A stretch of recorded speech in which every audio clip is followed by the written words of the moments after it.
주님의 얼굴 보라.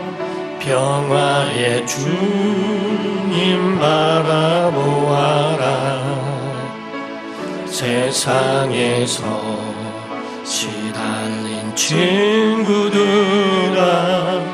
위로의 주님 바라보아라. 눈을 들어 주를 보라. 내 모든 염려 주께 맡겨라. 슬플 때에 주님의 얼굴 보라. 사랑의 주님 안식 주리라. 힘이 없고 내 마음 연약할 때 능력의 주님 바라보아라. 주의 이름 부르는 모든 자는 힘주시고 늘 지켜주시리. 눈을 들어 주를 보라. 내 모든 염려 주께 맡겨라. 슬플 때에 주님의 얼굴 보라. 사랑의 주님 안식 주리라. 아멘. 우리의 신앙생활은 뭔가 하나님을 의지하되 자기 자신의 전부를 하나님께 맡기는 게 신앙생활입니다. 우리가 어떤 예화를 들어보면 미국의 북부 쪽에 나이아가라라고 하는 폭포가 있고 캐나다와 연결되어 있는 것을 보게 됩니다. 거기에 오는 고개사가 있었는데 그 고개사가 미국에서 캐나다로 지나가는 밧줄을 거기다 달고 거기를 장대 하나만 가지고 거기를 지나가는 일이 있었다고 그래요. 많은 언론들이나 많은 사진과 또 거기에 영상으로 촬영을 하면서 그걸 방송을 하게 되었는데 그때 거기를 정말 아슬아슬하게 잘 지나갔다는 겁니다. 지나간 고개사는 거기에 환호하고 있는 군중들을 향하여 말하기를, 내가 여기 넘어올 거를 믿었습니까? 예스. 내가 다시 돌아갈 것인데 또 돌아갈 줄로 믿습니까? 예스. 이번에는 그냥 가는 것이 아니라 내 등에 사람을 업고 가려고 하는데 그렇게 가더라도 갈 줄로 믿습니까? 예스. 그러면 내 등에 탈 사람 나오시오 라고 말했더니 한 사람도 나오지 않더라는 거지요. 그때 어린아이 하나가 제가 하겠습니다 해서 그 아이를 등에 업고 그 고개사는 거기를 잘 통과했답니다. 이번에는 모든 영상이나 모든 것이 다 어린아이에게 초점을 맞추고 그 아이가 내려온 다음에 그 아이에게 카메라를 대며 물었대요. 아니 어떻게 고개사를 믿을 수 있느냐? 어떻게 거기를 탈 수 있는 용기가 있었느냐 하고 물었더니 우리 아버지라고 얘기하더라는 거죠. 바로 이와 같이 자기 자녀는 부모를 믿는데 믿음이라고 하는 것은 예스라고 하는 말만 있는 게 아니라 거기에 올라타 있는 것처럼 자기 자신을 맡기는 것을 가르쳐 말합니다. 또 한 가지의 예화를 들으면 어떤 사람이 먼 곳을 여행 가기 위하여 배를 탔답니다. 배를 타고 한참 가고 있는데 풍랑을 만났어요. 그 풍랑 가운데에 마음이 초조하고 불안했어요. 이 풍랑에 이 배가 괜찮을까 염려하고 근심하고 있는데 그 찰나의 갑판에서 어린 여자아이가 왔다 갔다 하면서 그 가운데 놀고 있는데 해맑은 얼굴로 놀고 있으며 웃는 모습을 보게 된 겁니다.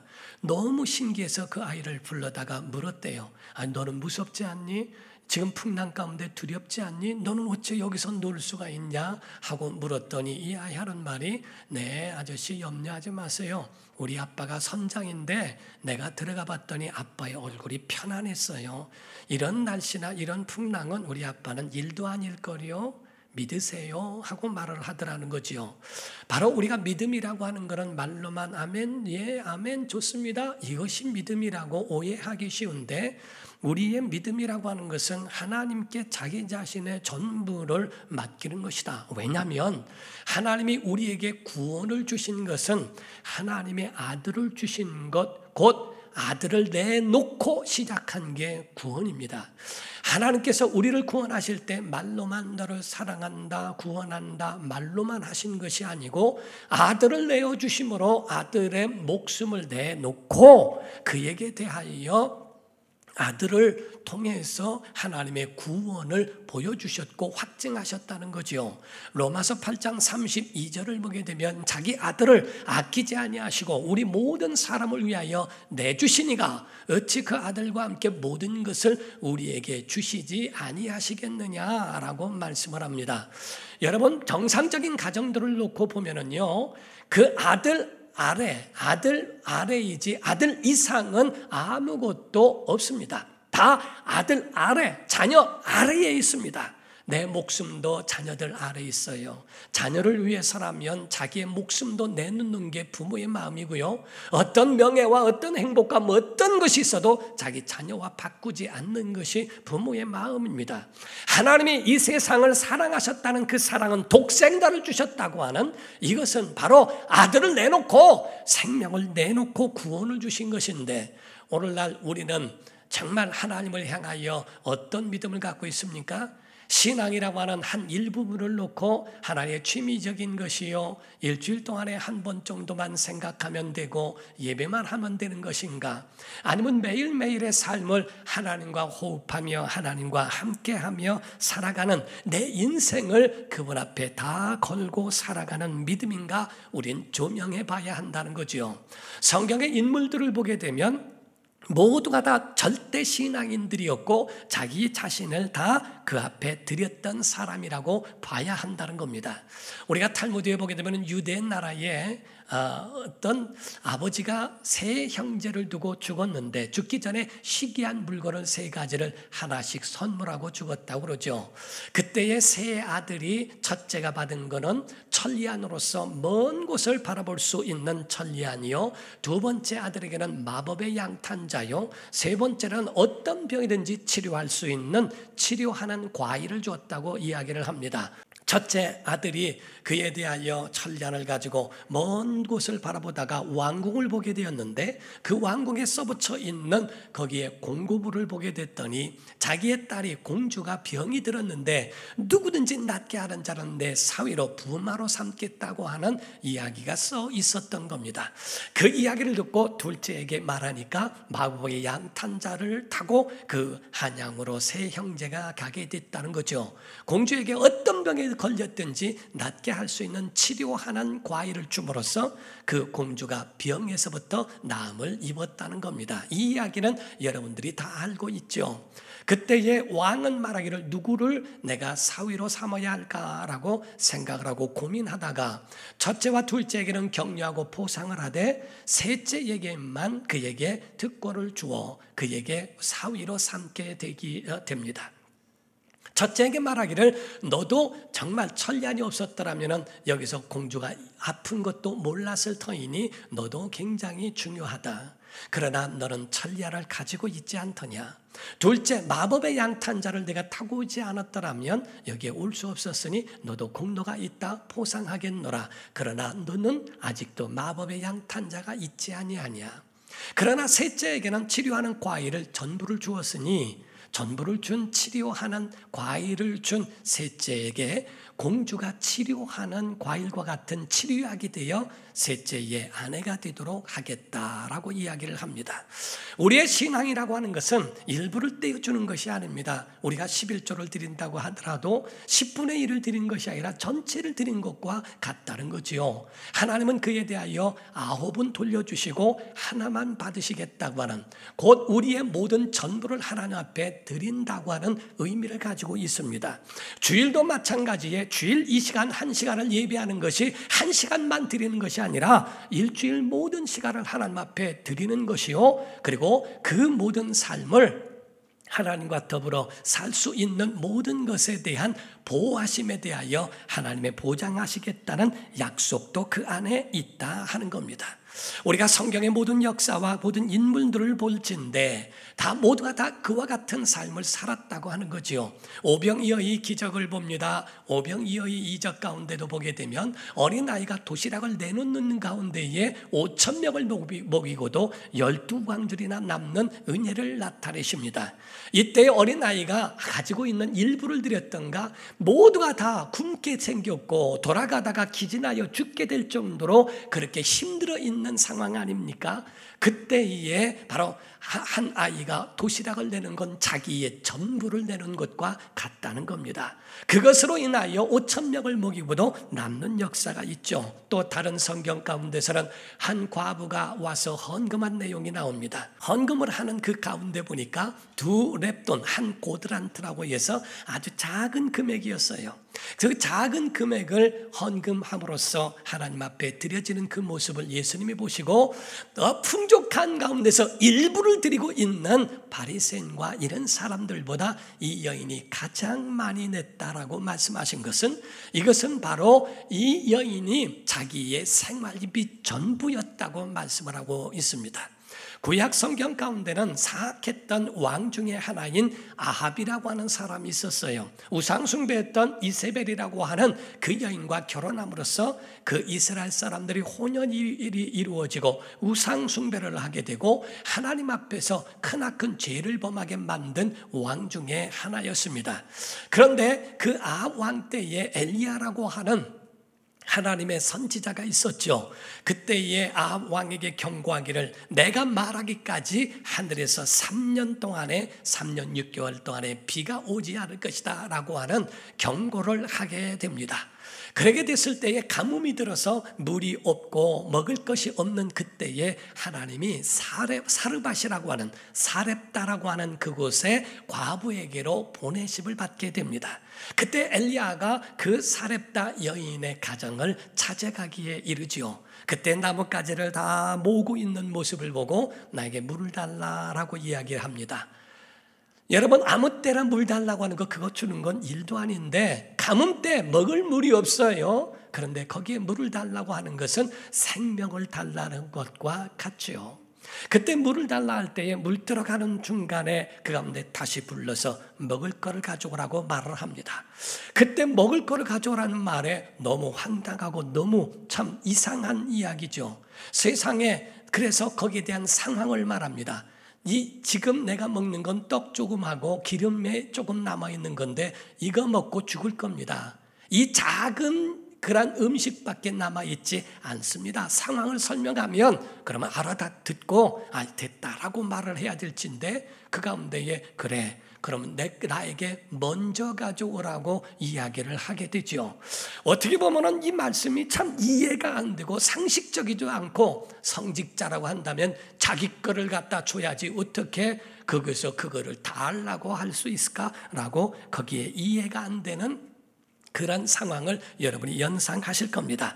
그 말씀을 구체적으로 보게 되면 열왕기상 17장 10절에서 13절을 보면 그가 일어나 사렙다예요. 사르밧으로 가서 성문에 이를 때에 한 과부가 그곳에서 나뭇가지를 줍는지라 이에 불러 이르되 청하건대 그 그릇에 물을 조금 가져다가 내가 마시게 하라. 그가 가져러 갈 때에 엘리야가 그를 불러 이르되 청하건대 내 손에 떡 한 조각을 내게로 가져오라.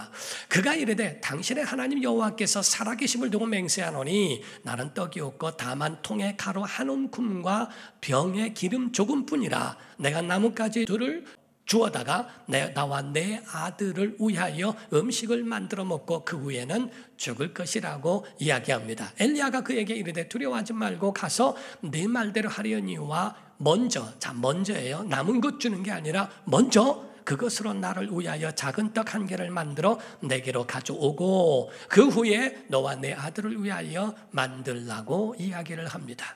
여기서 중요한 건 요구한 것이 내게 먼저 가져오라고 이야기합니다. 니들이 먹고 배부르거들랑 그리고 조금 남았다면 나에게 다고 라고 그렇게 말할 수 있는 것인데도 먼저 나에게 달라고 이야기를 하게 됩니다. 하나님이 명령하셨고 하나님이 그에 대한 권리를 주신 거지요. 그런데 그에 대한 순종의 결과가 나옵니다. 14절부터 16절을 보게 되면 이스라엘의 하나님 여호와의 말씀이 나 여호와가 비를 지면에 내리는 날까지 그 통에 가루가 떨어지지 아니하고 그 병의 기름이 없어지지 아니하리라 하셨느니라. 그가 가서 엘리야의 말대로 그 말만 믿고 가서 엘리야의 말대로 하였더니 그와 엘리야와 그의 식구가 여러 날 먹었지만 여호와께서 엘리야를 통하여 하신 말씀같이 통에 가루가 떨어지지 아니하고 병의 기름이 없어지지 아니하니라 라고 되어 있습니다. 곧 순종한 결과에 대하여 하나님이 앞으로 남은 시간, 남은 날들 3년 6개월이라고 하는 그 동안에 남아있는 그런 날들을 하나님이 그들을 보호하시고 먹이시고 마시우셨다고 하는 역사를 말씀하고 있어요. 사랑하는 성도 여러분, 우리가 성경의 모든 간증자들의 이야기를 들어보면 공통점이라는 게 있습니다. 기승전결이라고 만약에 생각한다면 첫 번째가 하나님을 신뢰합니다. 두 번째, 위기가 찾아옵니다. 하나님을 신뢰했다고 위기가 없는 게 아니에요. 하나님 신뢰해도 얼마든지 위기가 우리에게 찾아올 수 있다는 것. 세 번째, 끝까지 순종합니다. 마지막에는 하나님이 역사해 주십니다. 이 공통점이라고 하는 것은 누구든지 다 해당이 되더라 하는 거지요. 하나님을 신뢰하고 위기가 오고 끝까지 순종하고 하나님은 거기에 기적을 베풀어 주시던 것을 말씀하고 있어요. 오늘 본문 말씀은 다니엘이라고 하는 사람에 대한 신앙적 배경을 말하고 있습니다. 그에 대한 신앙에 왔던 위기와 그 결과에 대한 사건을 기록한 것이 오늘 본문 말씀이죠. 그 배경이 어떻습니까? 이스라엘이 망하고 난 다음에 포로로 끌려가서 바벨론에 끌려가게 됩니다. 바벨론이 망하고 메대와 파사 그렇게 이어져 가면서 될 때에 이스라엘에는 성전이 전소가 됩니다. 다 불에 타버립니다. 성구가 약탈이 돼버립니다. 금촛대와 향로 등등 가지고 있는 모든 것들이 다 약탈됩니다. 그 가운데 포로로 끌려가고 희망이 없었던 그때인데 신기하게 그때에 바벨론에 끌려갔던 소년 중에 이 다니엘이라고 하는 사람이 나오게 되지요. 여기서 다니엘이란 이름은 원래 하나님은 재판관이시다라는 의미를 가지고 있습니다.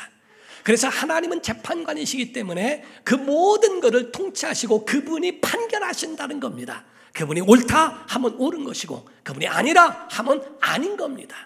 그래서 그 하나님을 신뢰하는 믿음으로 살아간 다니엘을 가르쳐 말하고 있죠. 이 다니엘에게도 마침 정말 힘든 위기의 상황이 오게 되었어요. 하나님을 신뢰했지만은 인생을 걸고 하나님을 신뢰했던 사람이죠. 그의 친구 세 친구가 있는데 풀무불 가운데에 들어가게 되는 위험한 때가 있었죠. 그래서 모든 재금이 울릴 때에 그때에 만약에 우상 앞에 절을 하면 그냥 두지만은 그렇지 않으면 풀무불에 극렬히 타는 풀무불에 넣겠다라고 했던 그 위기에 있었던 세 친구도 있었습니다. 그들의 믿음도 절대신앙이었어요. 그래서 하나님이 나를 구원하실 겁니다. 그러나 만약에 하나님이 나를 구원하지 아니하신다 할지라도 나는 하나님만 섬기겠습니다 하고 말했던 절대적 신앙이었다 하는 겁니다. 그런데 다니엘 또한 절대적 신앙의 믿음을 가졌다 하는 거죠. 다니엘이 소년으로서 얼마나 민첩하고 얼마나 영적으로 밝았는지 몰라요. 그 밝아있던 이 다니엘을 이제 능가할 자가 없으니까 총리 대신으로 세우게 됩니다. 그랬더니 그 옆에 있었던 그러한 터줏대감 같은 사람들 그들이 어떻게 보겠어요? 다니엘을 향하여 이제 시기와 질투를 하게 됩니다. 그래서 그를 위하여 음모를 꾸미는데 도덕과 윤리에 대하여 음모를 꾸미려고 하니 도덕적으로나 윤리적으로 그에게 흠 잡힐 만한 일이 없더라 하는 거지요. 산무의 사람 곧 허물도 없고 그릇됨도 없고 흠도 없었던 그 다니엘에 대하여 윤리와 도덕에서 참을 찾을 수가 없어요. 그랬더니 가만히 지켜보니까 그가 하는 신앙적 행위가 있었어요. 하루에 3번씩 자기의 윗방에 올라가 그 가운데 이스라엘을 향해 예루살렘을 향하여 창문을 열고 하루에 3번씩 기도하는 행위를 봅니다. 그래서 그걸 가지고 이제 음모를 꾸밉니다. 그래서 다리오 왕에게 찾아가서 이야기하죠. 나라의 기강을 세워야 됩니다. 질서를 확립해야 되고 국고를 든든히 하기 위해서는 앞으로 30일 동안에 누구에게든지 사람이나 신에게든지 기도하면 그런 그를 사자굴 속에 넣는 것에 대하여 허락해달라고 말하죠. 회개한 그러한 것을 발휘하고 그러한 법안을 만들어낸 사람들이 있어요. 아니 기도하는 거나 이런 것들을 두고서 사자굴에 넣자고 하는 참 회개한 법안 아니겠어요? 그런데 그에 대하여 다니엘은 그 모든 내용을 알았다 하는 겁니다.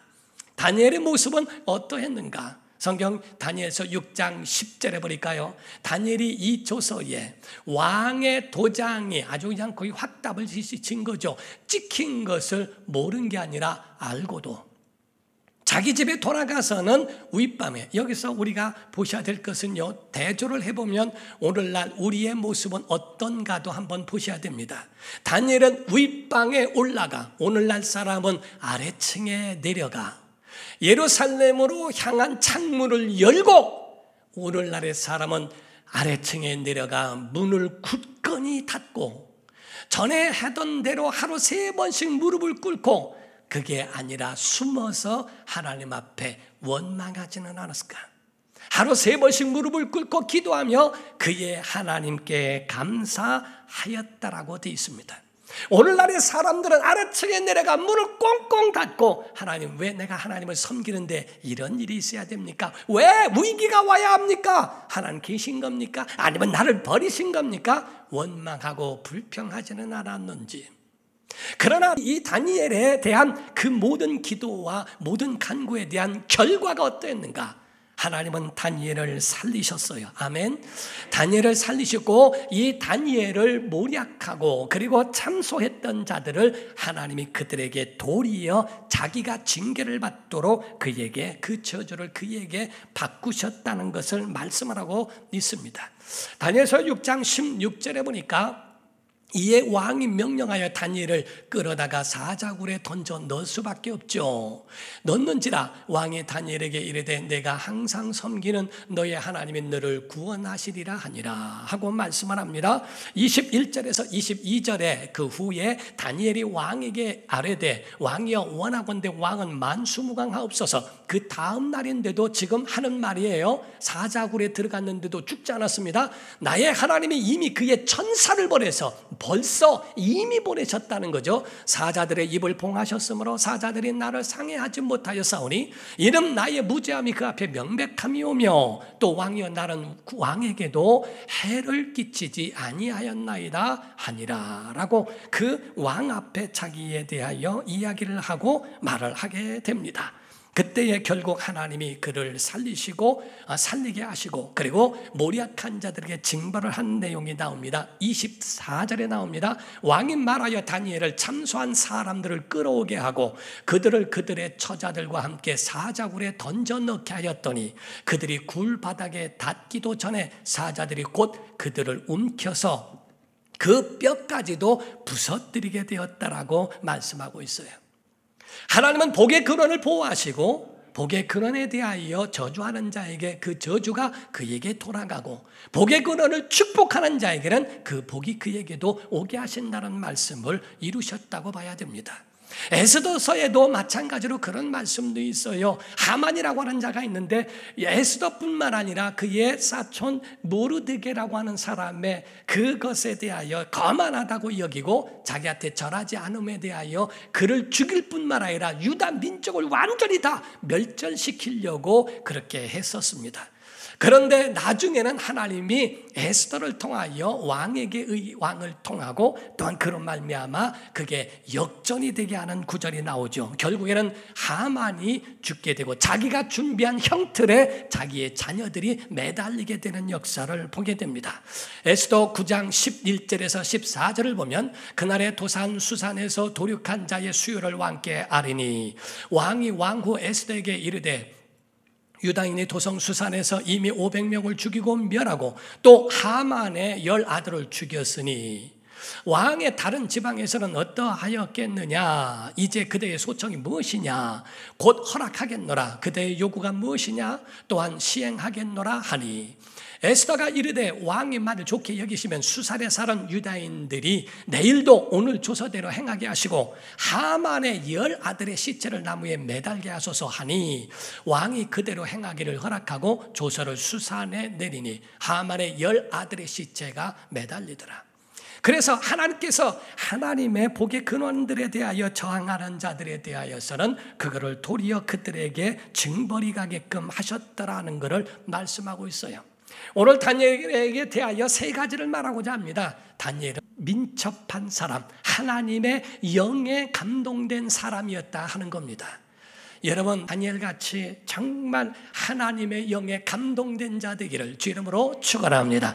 그래서 성경의 다니엘서 5장 11절 12절을 보게 되면 왕의 나라에 거룩한 신들의 성령을 말합니다. 신들의 영이 있는 사람이 있으니 그 다니엘이에요. 곧 왕의 붙인 때부터 있었던 사람이라 명철과 총명과 지혜가 신들의 지혜와 같은 자니이다.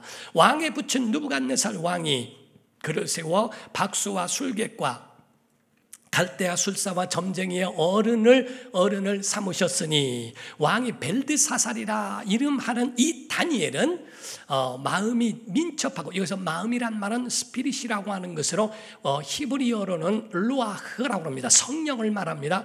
곧 성령과 함께하는 사람으로 민첩하고 민감해서 하나님과 연결된 사람, 지식과 총명이 있어 능히 꿈을 해석하며 은밀한 말을 밝히며 의문을 풀 수 있었나이다. 이제 다니엘을 부르소서, 그리하시면 그가 그 해석을 알려드리리다 하니라 라고 말을 하죠. 얼마나 민첩하고 민감하고 성령에 밝은 사람이라. 하나님의 말씀에 그와 같이 정말 움직이는 영이 밝은 하나님과 연결된 사람. 그가 기도를 하더라도 이런 어려움이 오고 위기가 오니까 하나님을 붙잡은 게 아니에요. 평상시에 하나님께 윗방에 올라가 예루살렘을 향하여 창문을 열고 그 가운데 하나님 앞에 하루 3번씩 그렇게 기도했던 사람이라는 거죠. 하나님과 평상시에 연결되어 있다 이게야. 힘들고 어려울 때 그때 가서 뭔가를 애골복걸 해가면서 하나를 얻어내면 교회와 전혀 상관이 없고, 또 힘들고 어려울 때만 주야 주야 하는 그런 신앙심만 가진 자가 아니었다는 거지요. 하나님과 과연 연결되어 있는가? 저는 어느 글을 보고요, 미국에서 있었던 실화에 대하여 그거를 보고 굉장히 마음에 감동을 받은 적이 있어요. 어떤 아버지가 세상을 떠나면서 아주 굉장히 부자였습니다. 그때의 개에게 1665원이 아니고 1560억 원을 개에게 유산을 했어요. 그리고 그 개가 살아있는 동안에 보살피는 사육사에게 연봉 5천만 원씩을 줬습니다. 그리고 만약에 개가 죽으면 그 변호사를 입회해서 다 그렇게 유언을 한 거예요. 개가 만약에 죽으면 동물보호소에 나머지 있는 1560억의 남은 돈을 기부하게끔 만들었습니다. 하나밖에 없는 외동 아들에게는 10억을 주었습니다. 그때의 그 아들이 소송을 했어요. 판사에게 소송을 했어요.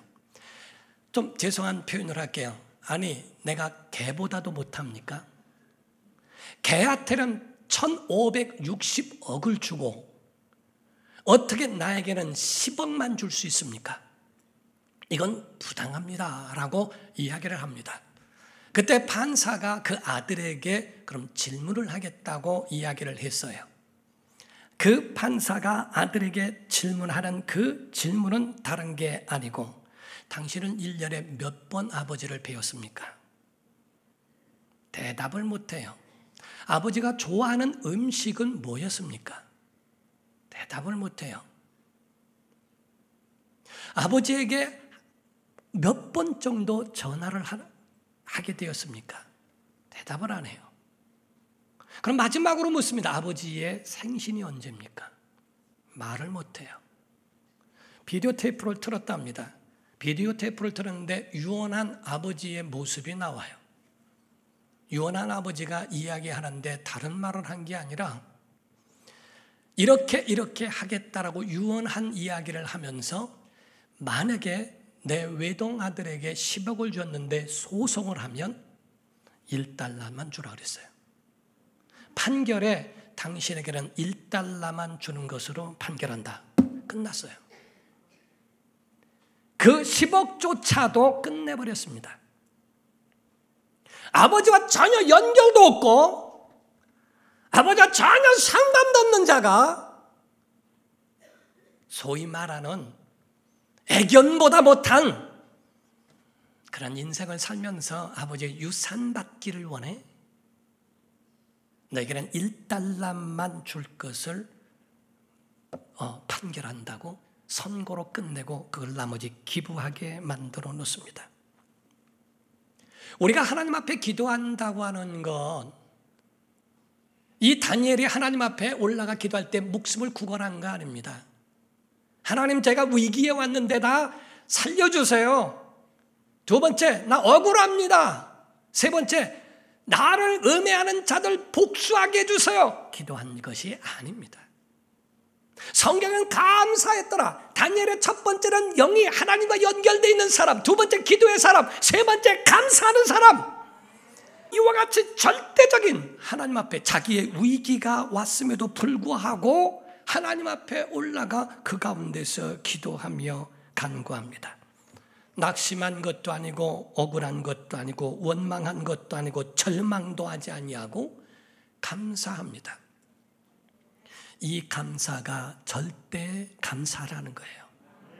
조건부 감사가 위험한 이유가 뭔지 아십니까? 조건부 감사, 여러분의 감사한 이유가 뭡니까? 여러분이 만약에 사업이 잘 돼서 감사합니까? 사업이 안 될 때는 하나님 원망하겠습니까?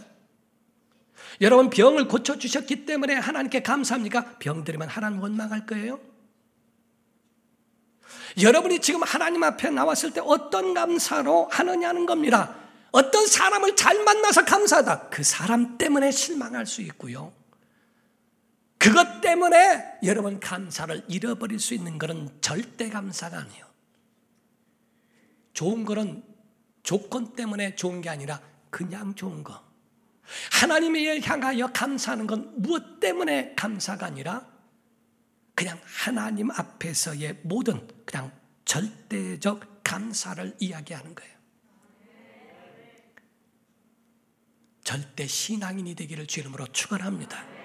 어떤 목사님이 한 가정에 신방을 갔는데요. 수십 년 동안에 봤는데 그렇게 행복해하는 가정은 처음 봤더래요. 그래서 목사님이 나도 솔직히 자신이 없습니다. 집사님 가정처럼 이렇게 행복한 거는 나는 자신이 없는데 이유가 뭐냐고 했더니 부부싸움을 수십 년 동안에 한 번도 해본 일이 없대요. 아니 세상에 목사도 부부싸움을 하는데 부부싸움을 해본 일이 없다는 게 말이 됩니까? 하고 말했더니 결혼하기 전에 약속을 했대요. 결혼하기 전에 둘이 약속을 했는데 약속 가운데 아주 그것만큼은 철저하게 지켰는데 모든 사소한 일은 아내가 다 하기로 했고요. 큰 일만 남편이 하기로 했대요. 그 사소한 일은 뭐냐면요. 집을 사는 일, 자동차를 사는 일, 애들 대학 보내는 일, 모든 살림, 모든 거를 다 모든 관리가 사소한 일이에요. 그럼 남편이 하는 큰 일은 뭐냐? 우주가 폭발하거나 지구가 사라지거나 남북이 통일이 되거나 이런 건 남편이 하기로 했대요. 은혜가 돼요. 사소한 일은 아내에게 맡기셔야 돼요. 그 아내는 너무너무 살림을 잘하고요. 모든 것을 신뢰함으로써 그 가정이 건강하게 됐더라. 여러분, 하나님은 우리에게 아들을 내놓고 우리에게 구원을 주셨는데 구원받은 우리는 조금씩 찔뜨럭 손에 안 볼 만큼 하나님 앞에 전적으로 맡긴 게 아니라 조금 나오는 그런 조건부 믿음은 아닌지. 이 다니엘의 행위로 말미암아 그 행함으로 인해서요 정말 엄청난 역사가 일어났죠. 왜냐하면 이방 왕이 신앙을 고백하게 됩니다. 16절에 보니까요, 16절에 이에 왕이 명령함에 다니엘을 끌어다가 사자굴에 던져 넣었어요. 왕이 다니엘에게 이르되, 자, 뭐라고 말합니까? 내가 항상 섬기는 너의 하나님이 너를 구원하시리라. 아멘. 이게 바로 왕의 고백입니다. 19절 20절 넘어갑니다. 이튿날에 왕이 새벽에 일어나 급히 사자굴로 가서 다니엘이 든 굴에 가까이 이르러서 슬피 소리질러 다니엘에게 묻되, 살아계시는 하나님의 종 다니엘아, 내가 항상 섬기는 네 하나님이 사자들에게서 능히 과연 너를 구원하셨느냐 하고 묻습니다. 살아있는 다니엘을 보고 하나님이 너를 보호하신 것이다. 그래서 조서를 내립니다. 25절부터 27절에 이에 다리오 왕이 온 땅에 있는 모든 백성과 나라들과 언어가 다른 모든 사람들에게 조서를 내려 이르되, 원하건대 너에게 큰 평강이 있을지어다. 내가 이제 조서를 내려놓으라. 내 나라 관할 아래에 있는 모든 사람들 얘기하는 거예요. 사람들은 다 다니엘의 하나님 앞에서 떨며 두려워할지니 그는 살아계시는 하나님이시오 영원히 변하지 않으실 것이며 그의 나라는 멸망하지 아니할 것이요 그의 권세는 무궁할 것이며 그는 구원도 하시며 건져내시기도 하시며 하늘에서든지 땅에서든지 이적과 기사를 행하시는 이로서 다니엘을 구원하여 사자의 입에서 벗어나게 하셨음이리라 하였더라. 여러분, 이런 고백이 있기를 주 이름으로 축원합니다. 총장이 한 말이 아닙니다. 목사가 선포한 말이 아닙니다. 이방에 하나님을 믿지 않는 이방 왕이 한 선포의 말이 그런 말을 하고 있는 거예요. 결론을 맺습니다. 오늘 본문 말씀 23절을 보게 되면요, 왕이 심히 기뻐서 명하여 다니엘을 굴에서 올리라 하매 그들이 다니엘을 굴에서 올린즉 그의 몸이 조금도 상하지 아니하였으니, 결과죠. 이렇게 된 이유는 이는 그가 자기의 하나님을 믿음이었더라 이랬어요. 그 믿음이란 말은 절대 신앙이었더라 하는 얘기입니다. 여러분, 조건 때문에 하나님 믿는 건 절대 신앙이 아니라 조건 신앙이에요. 다니엘은 절대 신앙이요 절대 감사예요. 여러분의 신앙에 절대 신앙과 감사가 있기를 예수 이름으로 축원합니다. 기도하겠습니다. 다 같이 시간에 통성으로 기도할 때, 하나님, 이러한 믿음을 우리에게 주시옵소서. 우리가 입을 엽니다. 우리의 마음을 엽니다. 정말 하나님의 은혜로 채워주시고 절대 신앙으로 살아가도록 주님 우리의 마음을 붙잡아 주옵소서. 다 같이 통성으로 기도합니다. 찬송은 목소리를 내는 거예요. 목소리를 내는 거예요. 악기 소리가 큰 게 아닙니다. 여러분 목소리를 내는 겁니다. 손뼉치며 합니다.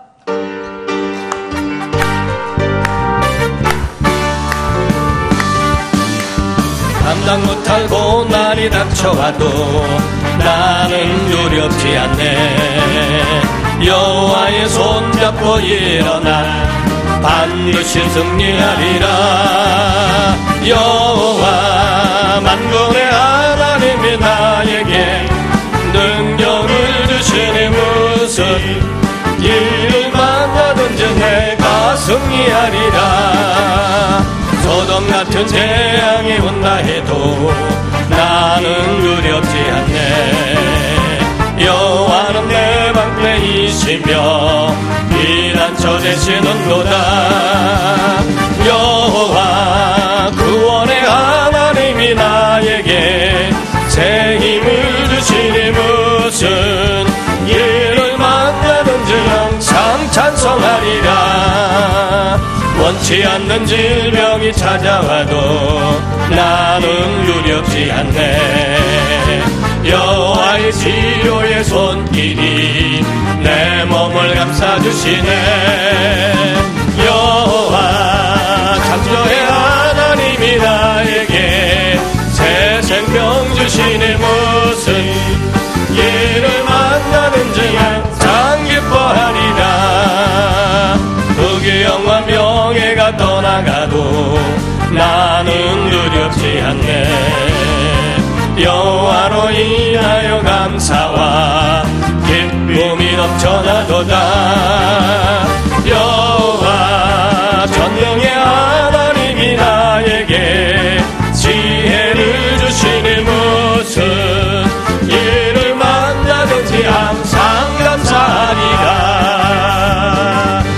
주님께 영광의 박수 하겠습니다. 옆에 사람에게 목례로 인사하겠습니다.